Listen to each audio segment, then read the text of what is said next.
दिल्ली के अलग अलग अस्पतालों में ऑक्सीजन की कमी है और हर जगह हाहाकार मचा हुआ है।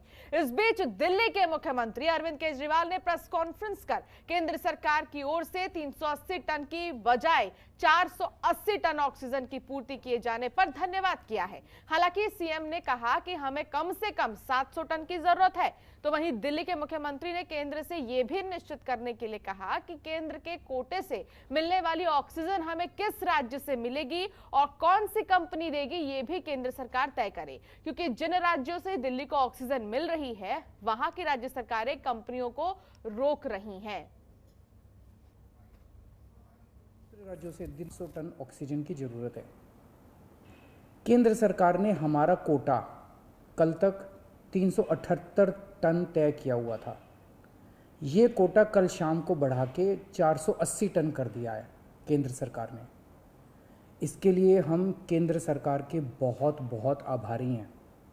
हालांकि हमें अभी और भी काफ़ी ऑक्सीजन चाहिए, लेकिन केंद्र सरकार ने जितना भी बढ़ाया है उसके लिए हम उनका बहुत बहुत शुक्रिया अदा करते हैं।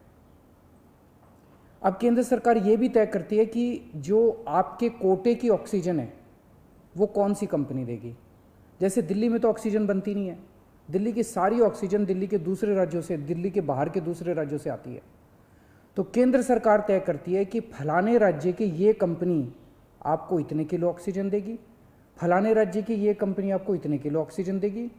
मान लो राजस्थान की ये कंपनी आपको इतने किलो देगी, हरियाणा की ये कंपनी आपको इतने किलो देगी। तो केंद्र सरकार कंपनियां तय करती है कि किस कंपनी से दिल्ली को अपने कोटे की ऑक्सीजन आएगी।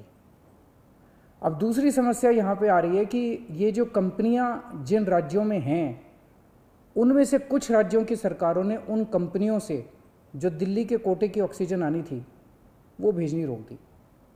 राज्यों ने कहा कि पहले हम अपने राज्य में इस्तेमाल करेंगे, दिल्ली का कोटा भी हम इस्तेमाल करेंगे, दिल्ली के जो ट्रक हैं वो जाने नहीं देंगे।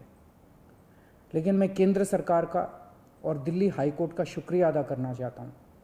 पिछले 2-3 दिन के अंदर उन्होंने हमारी बहुत मदद की है। खबरों के निष्पक्ष विश्लेषण के लिए सब्सक्राइब करें Jantantra TV and press the bell icon. Never miss any update.